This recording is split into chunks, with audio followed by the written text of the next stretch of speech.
So உங்களுக்கான challenge என்னன்னு பார்த்தீங்கன்னா காஸ்டியூமை காட்டுறேன், பேரை சொல்லு. இது என்ன படம்? கார்த்திக் நடிச்சிருப்பாரு. Romeo Julian. ரோமியோ ஜூலியட் இல்ல, முன்னாடி போயிருங்க. மாமன்னன். மாமன்னனா? மாமன்னன் இல்ல, அப்படியே முன்னாடி போயிருங்க. கார்த்திக் அரவிந்த் சாமி நடிச்சிருப்பாரு. மெய்யழகன். ரைட். நீங்க பின்னாடி போலாம்.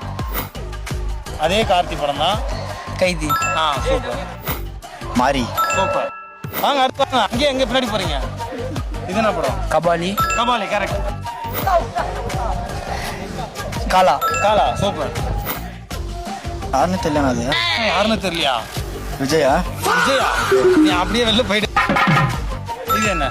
எல்லாம் நம்ம ஆளுங்கடா. ஒளிஞ்சிருக்க லட்சணம் அந்த மாதிரி. படையப்பா. படையப்பா. வேதாளம். வேதாளம் சூப்பர். உள்ளத்தல் பாடி உள்ளத்தல். படம் பேர் தெரியல. படம் பேர் தெரியல. ஸோ இது என்ன படம்? தெரியலையே. தெரியலையா? நெஞ்சுக்குள் பெய்திடும் மாமலை. தெரியல. பட் இருந்தாலும் பரவாயில்ல, கடைசி வரைக்கும் இந்த கேம்ல இருந்து இந்த கேமை வின் பண்ணது மிஸ்டர் கௌதம். கௌதம். இது என்ன படம் நீங்க கமெண்டில் சொல்லவும்.